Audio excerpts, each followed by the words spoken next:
So in this fourth video, we're going to focus on multicolor Ramsey numbers, the first generalization of the classical Ramsey number that we've gone over in the last three videos. So I do think it's important to go ahead and give a definition of what a T-coloring is.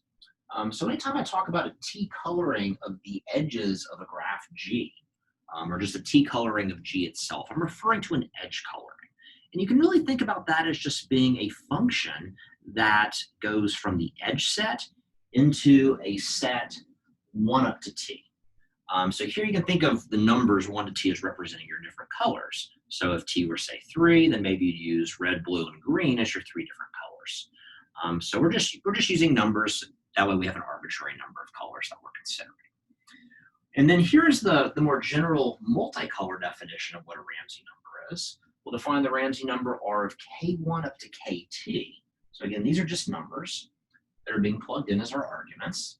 This is going to be the least natural number P, such that no matter how we go about T-coloring the edges in KP, we're guaranteed to get a subgraph that's isomorphic to K sub I in color I for at least one of these colors from 1 up to T.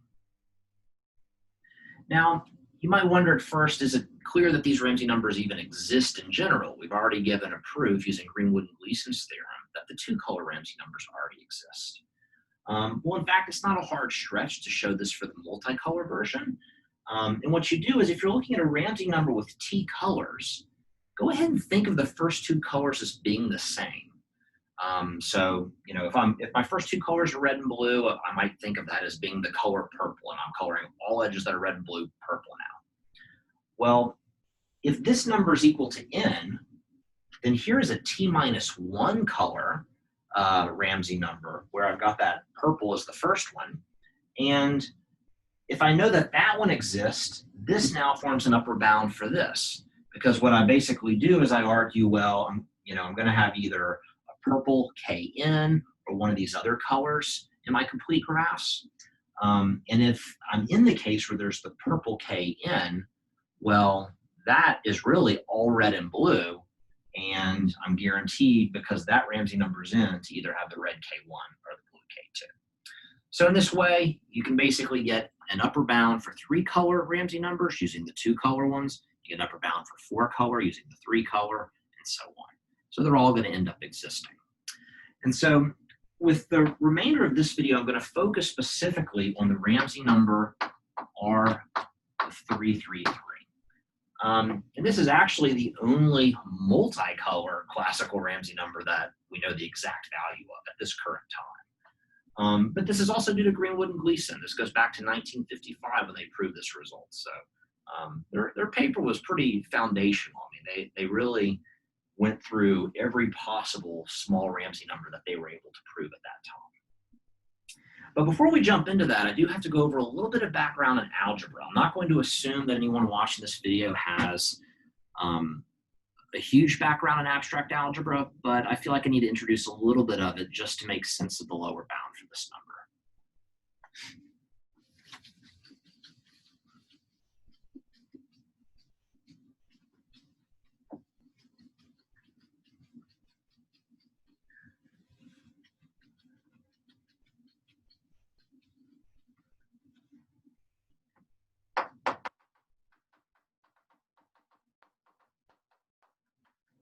So at least for a lot of the small Ramsey numbers, the lower bounds come from algebraic constructions building off of finite fields.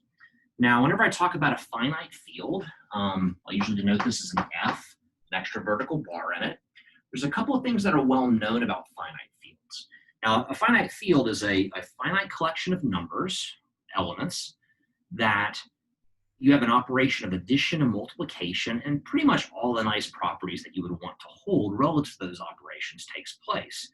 We have a group structure under addition. In fact, it's commutative. Under multiplication, if we remove 0, then we have a group structure. And then, of course, we have distributive properties describing the interrelationship between these 2 different operations. And something that students will often prove in a course in abstract algebra is that every finite field has a prime power number of elements. So usually we'll go ahead and write that prime power. So I'm going to write P to the F as a subscript here. And so I'm thinking that P is a prime,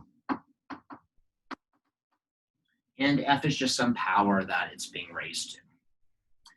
Now, in the case where F is 1, you can identify your finite field with the numbers 0 up to P minus 1 and use addition and multiplication modulo P for the operations. It gets a little more complicated when F is greater than 1. At that point, you're looking at having a polynomial ring modded out by a maximal ideal, and it's a little more difficult to describe the elements of that particular finite field. But we'll focus primarily on this case for now, where F is equal to 1. So one property that's known, of course, is how many elements any finite field has, but also every finite field with P to the F elements, well, there's only one of the isomorphism, so it's unique. Another interesting property is that if you take the multiplicative group of your finite field, so you remove 0 from it, and then you just look at the multiplicative structure, it's actually cyclic. It can be generated with a single element. And we usually denote that multiplicative group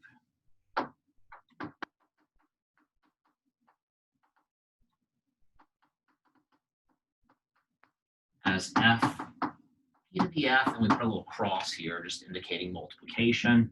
And it's known, this is cyclic. You can always generate it with just a single element. So let's look at a really simple case first. Let's look at F5.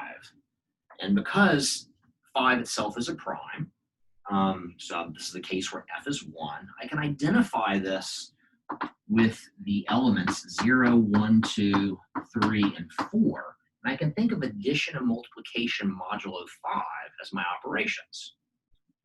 And I know that F5 cross is a group structure. So this is just removing 0. I'm just looking at the numbers 1 through 4. I have inverses. I've got the associative property, all the usual group properties that you want to hold. But there's a subgroup that we want to focus on. And that subgroup is the subgroup of squares. So if you have a little bit of background in this and you want to play around with doing a little bit of the math underlying it, you might try proving that whenever you have a finite field and you look at the multiplicative group, if you take the set of squares in that multiplicative group, it is always a subgroup. So it's not a very hard proof to work.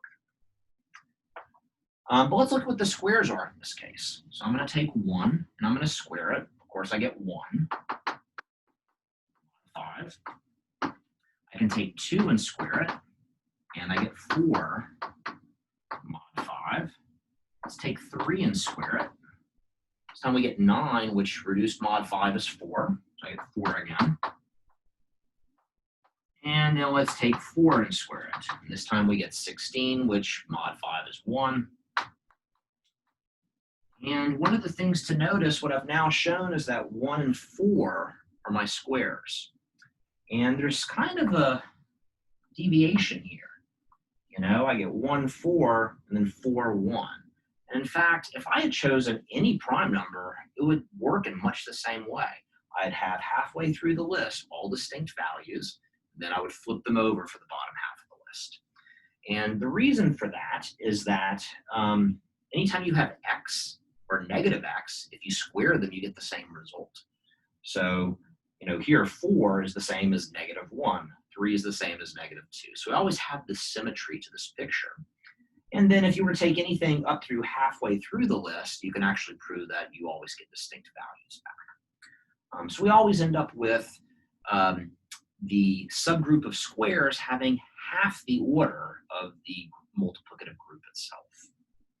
So the way that I would write this at this point, I would think of F5 cross as consisting of 1, 2, 3, and 4. And I would think of F5 cross 2, that's the notation that we usually use for the subgroup of squares, as consisting of just 1 and 4. And that is a group structure. Now, the way that we go about creating a graph using this is we go ahead and identify the vertices with the elements in our field. So I'm taking my field F and I'm identifying the vertices with those elements. And then I'm going to look at differences. So I might take, say, the difference between 2 and 1. Well, 2 minus 1 is 1, and that is a square, so I'm going to include an edge there. I might take something like 4 and 2. 4 minus 2 is 2, and 2 is not a square, so I'm not going to put an edge there. And we can go through and fill out this whole graph in this way, only including edges whenever the difference between the two vertices is a square. Now, one word of caution, you want to make sure this is well defined. Perhaps if I take x minus y, I do get something that's a square, but y minus x isn't a square. At that point, my edge would not be well defined. But actually, in this case, negative 1 is the same as 4 mod 5. So negative 1 is a square. So you can actually argue that anytime x minus y is a square, so is y minus x. And so typically the construction that we're going through right now is what's called a Paley graph.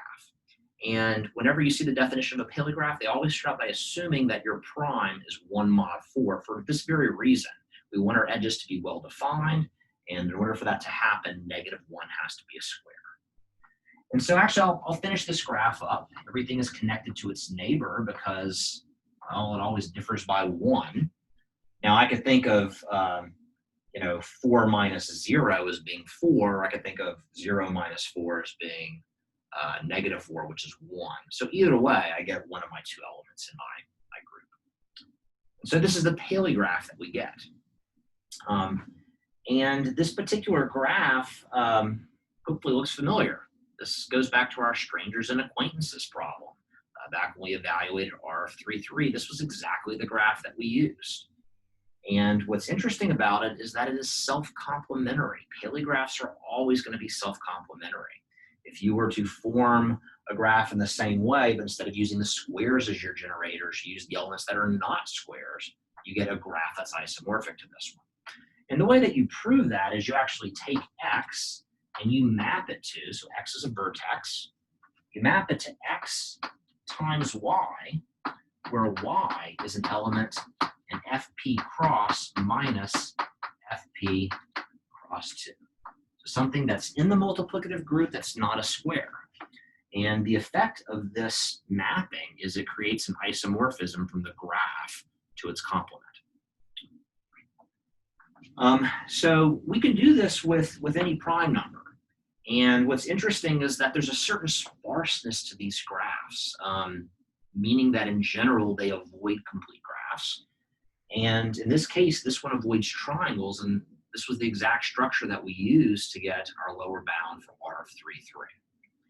Now, you could go through and do all this with the prime 17. And I'd encourage you to maybe go through and work out what the squares are and try and create this graph. It's going to be very large, really complicated. It will also be isomorphic to its complement. And this was actually the graph that I used in that circular graph command in video number 2. So the one that I used for trying to figure out the lower bound for R of 4,4 was formed in the same way, but using the prime 17. Now, we're going to focus in the remainder of this video on R of 3,3,3. And so we are going to look at a finite field, but we're going to consider one where F is not 1.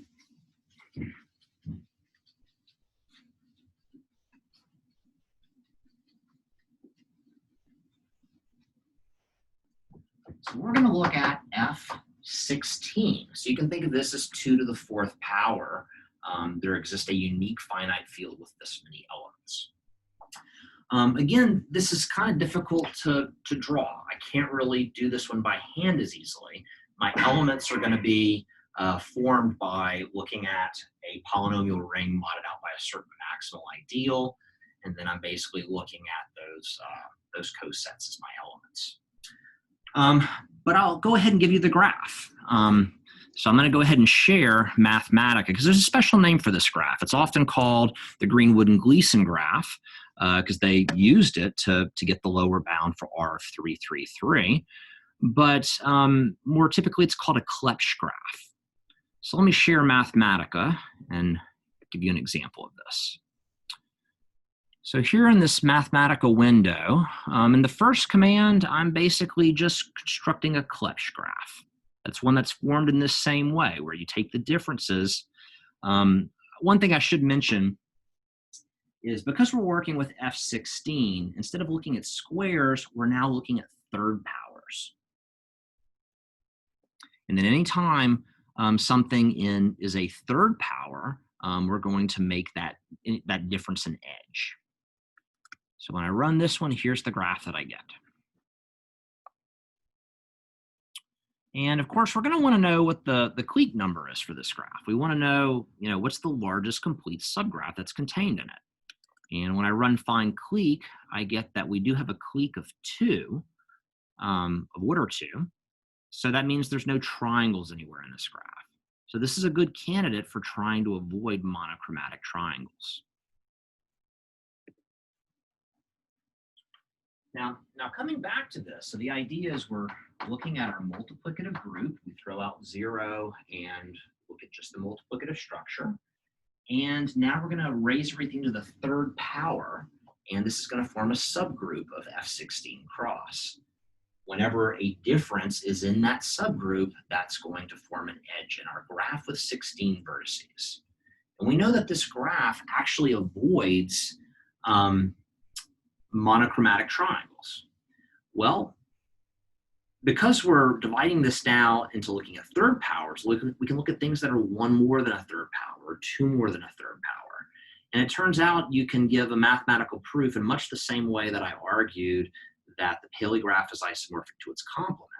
You can actually take a complete graph on 16 vertices and partition the edges into 3 Clebsch graphs in much the same way as the graph and its complement with the Paley graph. So what this means is that if we look at R of 333, this must be greater than 16. Because we can use our Clebsch graph as one of the colors, then we can get 2 other copies of it as the other 2 colors, and that enables us to 3-color K16 without having that monochromatic triangle. So now let's see if we can prove the upper bound.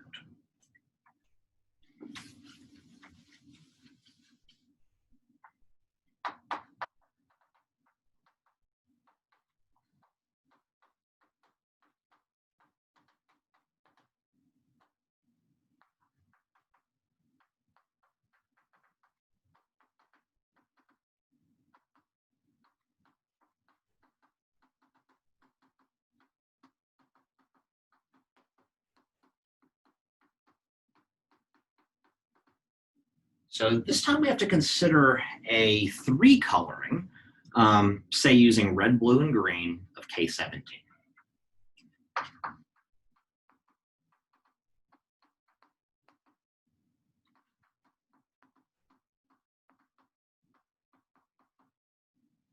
Now, each vertex in this graph has 16 edges emanating from it.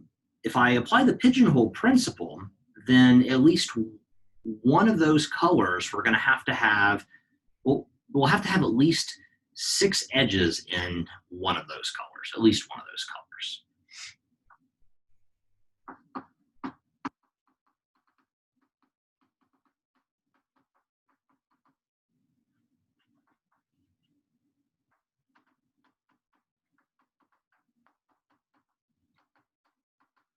So at least 6 edges incident a vertex that I'm going to call V must have the same color.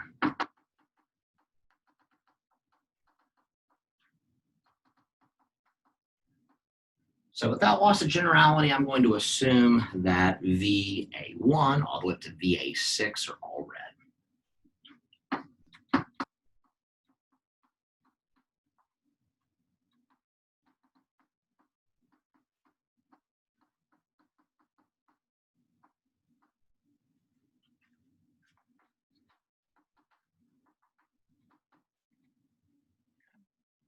So at this point, the thing to notice is let's look at the subgraph induced by A1 through A6.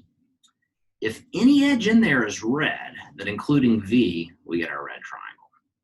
The only other possibility is that none of those edges are red, at which point what we're really looking at is a two-colored K6 using just blue and green. And then we already know that our 3, 3 is 6, so we're guaranteed our monochromatic triangle in one of those colors. So that's our argument. So if the induced subgraph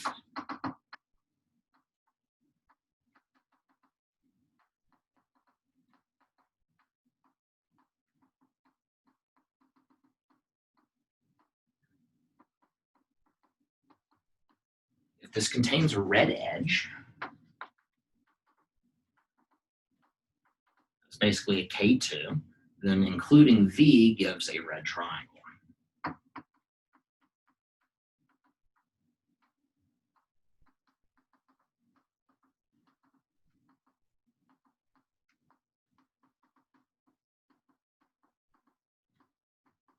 Otherwise, what we're really looking at is a blue and green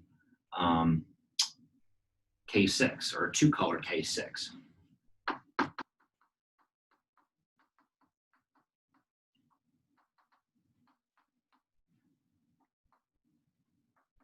R of 3, 3 equals 6 implies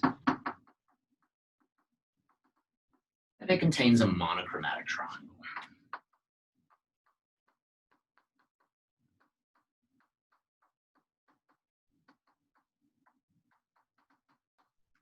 And that does it.